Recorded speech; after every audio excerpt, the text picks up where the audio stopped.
It was the early 1900s, and cars were just starting to make waves around the world. We had ways of running them, we had ways of operating them, we had ways of starting them. We also had a way of cooling them, and that cooling system sat on the front of all of our vehicles. It was a giant chrome, or sometimes steel, depending on how much money you spent on your car, radiator that sat at the front of your vehicle. To this day, Rolls-Royce still uses the radiator grille to grace the front of all other vehicles to signify how long they have been around. They've been around since the existence of radiators at the front of our vehicle. But as cars grew up and expanded and changed the designs, we slowly covered in those radiators with something that would slowly shape the image of our vehicles. Something that would define our vehicles. We can use it to spread our image, or we can use it to grab more air. Yeah, we're talking about that big chrome thing that sits in your face on the front of a vehicle. Essentially, it's its smile, it's its nose, it's its mouth. We're talking about the grille and how it has evolved and changed and slowly about to disappear.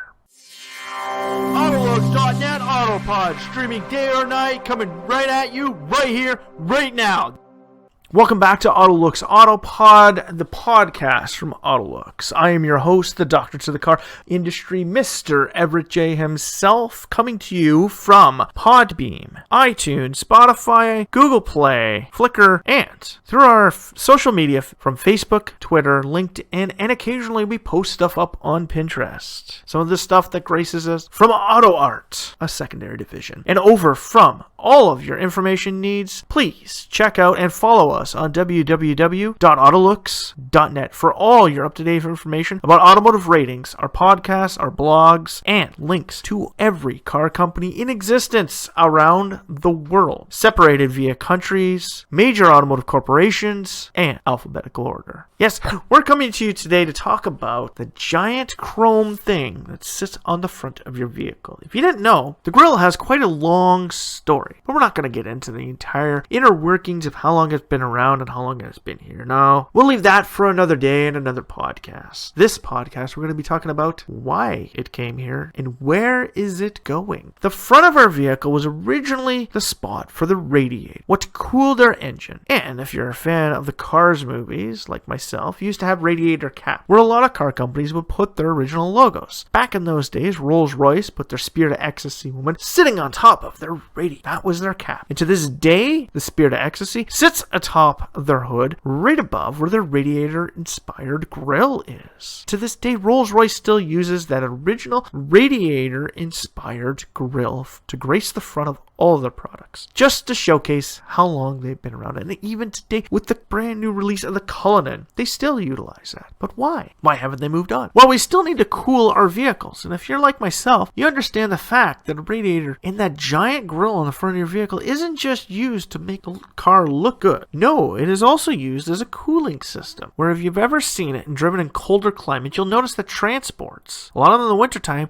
will put covers over the front of their grills. This is to make sure that the heat stays within the engine bay to keep the engine running warm and at peak performance. Because when the engine freezes, it will not work to the best efficiency. And, well, you could freeze it and stall it out. So having a massive grill in colder climates may not always be the best, but in hotter climates, it is the best thing to have. Hell, you can just rip your front bumper off if you need to get tons of air into the front of your vehicle. Now, radiators, they've been around since essentially the dawn of vehicles. We needed a way to keep our cars cool. And with that, we needed something that looked good. Then just plop it down, create this big giant rectangle that sits on the front with a cap on top of it with your logo. Ooh, wow. We went like that in the dawn of the automotive age. We start moving into the 40s when cars started moving into better designs. Fender flares, radial tires essentially brought us away from the radiator-inspired grills. Because now with smaller tires, we get fender flares. We can start enclosing our full engine bays. Hell, we can even enclose our seating space. So the rise of the late 30s and into the 40s, when we started enclosing our vehicles, we started enclosing the radiator. Now we were just covering it up by a chrome or steel slatted grille. Now back in those days, they were mostly all similar. All just steel slats covering up an area that ensured the best and most optimal use of cold air intake from the outside world. So when you're traveling in city speeds or highway speeds, your engine can stay relatively cool and does not overheat. Now, the end of World War II brought upon the 50s, and with that came chrome. Chrome is one of those things, one of those days, where if you take a look at cars from the 50s, you'll notice that the front end of all of their vehicles, they're all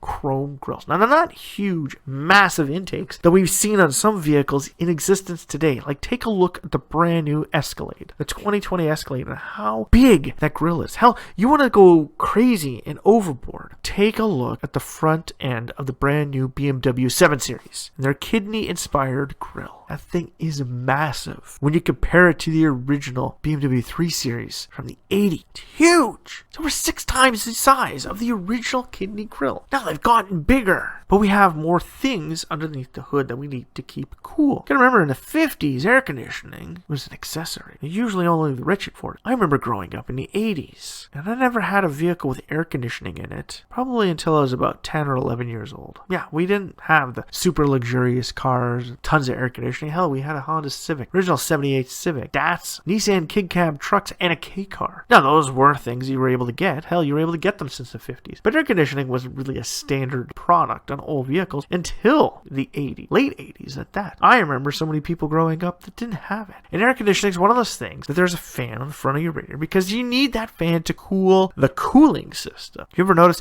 your air conditioning unit outside of your house has a massive fan on it as well? Everything needs to stay cold to run properly. Now, we don't mean like you gotta freeze the damn thing to get it to run properly. Nothing works in a frozen environment perfectly either, but nothing works in a boiling hot environment as well. So you gotta keep it at an optimal temperature. Now, into the 50s, we get the big chrome bumpers. We get the grills. Start moving into the 60s and 70s, those grills start to shrink because we don't know or understand the fact that we need airflow into the vehicle. Hell, look at the Dodge Daytona Superbird. Find the grill on that. Look at the 69 Charger built at the same platform, and there's a grill. Right in between those lights, there's a nice grill because you gotta cool that engine. Now, you can start moving it into airport. You can start moving into air vents, cowl hoods, all that crap. You need air induction. You need to cool that engine and all of its products. We're moving into the 80s, and that grill, the future of the grill, turns plastic. Chrome disappeared. The loss of the 70s and the move into square lights, plastic body cladding of the 80s. The grill starts disappearing. Chrome is still there, but chrome is a luxury item reserved for bigger cars. Now the grills start changing. They start evolving. People start understanding the use and the need for them again, just like those slats they had back in the 40s. Look at a 40 Ford Coupe. Then look at the Mustangs, Mustang 2. Now take a look at the air induction, the brand new Mustang. Didn't get much bigger, but it's more direct injection. The grill has evolved. It's moving. It's becoming plastic. But as it becomes plastic and our cooling systems and all the new computers and everything gets pushed in, we start moving these grills and making them bigger, creating more air ducts. We have the standard grill. We have the lower grill. We have central grill. We have air ducts, braking ports, air induction hoods. Oh, it goes on and on and on. But the grill starts to evolve. You get Dodge with the hairline grill, BMW with the kidney grill, Pontiac with their knockoff kidney grill. We're evolving. We're changing. People are starting to see and understand that we can use the grill. Hell, look at Ford near the end of the 90s and early 2000s when the Fusion started coming up. They created that 3-bar. Chevy had the crossbar grill. People started adding things to the front end, adding it to the grill. The grill became the main focal point of the front end. Now, like we said, we're moving from the 90s and into the early 2000s, where people are understanding the fact the grill is the central focal point of the front end of a vehicle. People want to look at it and say that is it. Audi takes a stance. Right after them, Lexus does too. And after seeing Dodge create their hairline grill and how successful the kidney grills have been for BMW, they start looking at it and saying, hey, we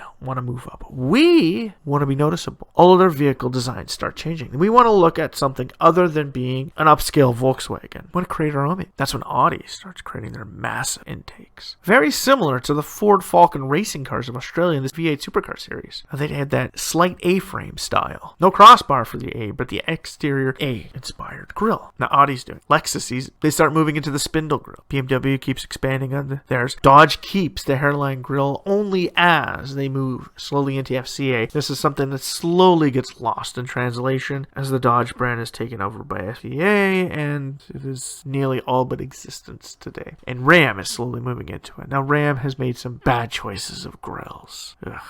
but everybody's starting to make sense of it. Hell, it's one of the main design aspects that we look for in all vehicles we rate today. The grille has more emphasis on the front end than anything else. All air intake. There's the main central grille. There's the mid air induct, and there's a lower air induct. There's fog lights, which sometimes the fog lights have air inducts for the braking systems too. We all understand that we got to cool the front end. The radiator is still there. It's still behind the grille. But things are changing. We're moving into electric cars now and fuel cell. The cooling system has to be with it. Where do you put a cooling system for a battery that runs at the bottom end of your vehicle? If you look at the very first generation of the Tesla Model S, you'll see that they have a giant blackout in the center of their front bumper to signify a grille, because Tesla knows, and its designers know, that people want to associate a car with a grille. They want to see something there. They want to see something that is cooling their car. Move into the second generation of the Model S. We're moving into 2017. When the Model 3 comes out, look at the front of a Model 3. There's no grille. There's no air intake. It's by now people have realized that Tesla, an electric car, does not need cooling intakes. And Tesla is moving this into every product. Model Y has it. The Model X has it. Hell, even their new truck, the Cybertruck, has it. The Semi have it. But the competition sees this, and they understand the fact that people today, even younger generation, are looking at it as, where's the grille? Yo, man, where's my grille? Need a platinum grille up in there? No, they don't. Tesla doesn't have it. Yes, they still have a lower air induct, and they have side intakes. Why? Because you got to cool your brakes. But the lower intake is made to cool the battery. It's to bring more cold air underneath the vehicle to cool the battery. This is a problem that Tesla has understood. They need to cool their battery, and the battery is underneath the vehicle. Well, how do you cool it when it's underneath the vehicle? Because you got to remember, in the front of a Tesla is a front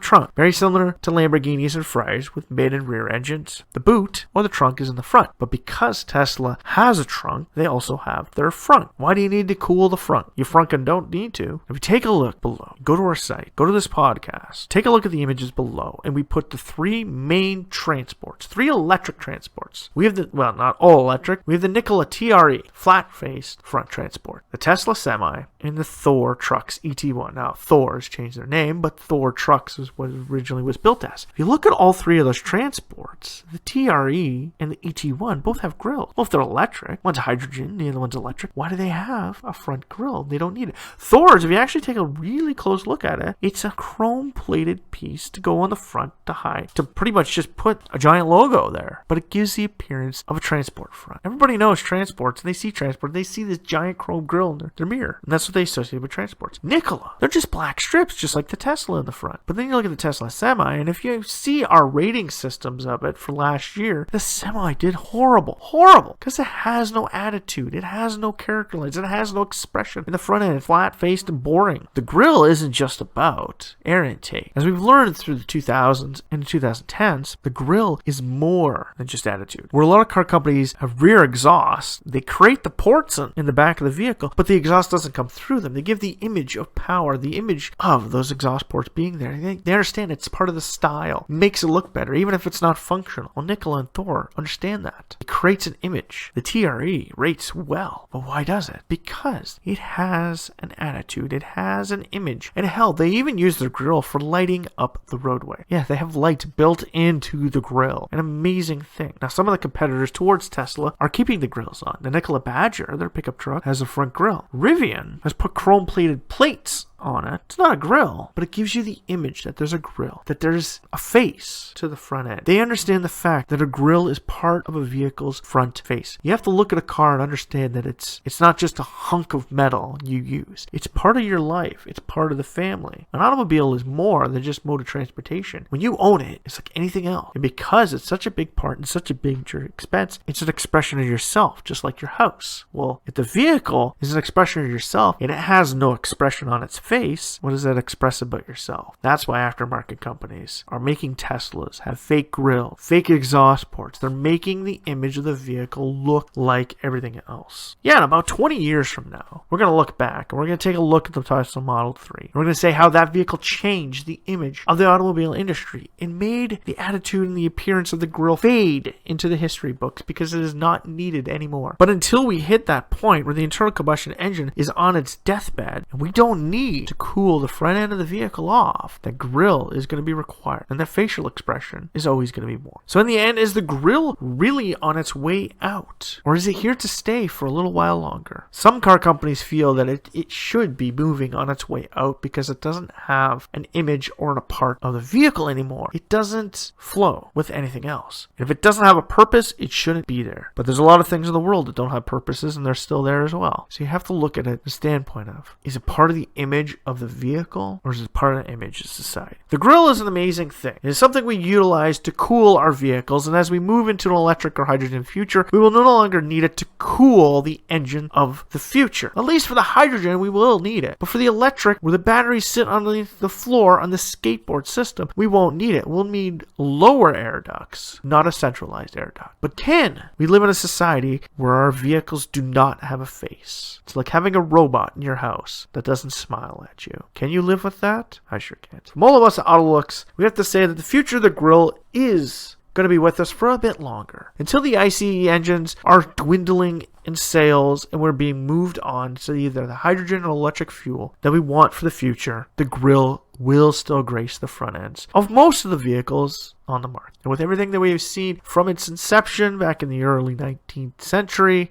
to its downfall of the early 21st century, the grille has become more than just a cooling system for our vehicles. It has become the face of what we see from all companies out there. Now, from all of us at AutoLooks, stay tuned and keep following all of our feeds, from social media to our website, from iTunes to Podbeam, to Facebook to Twitter, to www.autolooks.net. We're going to be here bringing you all of the information about this and about how the grille has evolved and changed the way we look at the front of vehicles. From all of us at AutoLooks, www.autolooks.net, we want to say to strap yourself in for one fun wild ride from AutoLooks in the face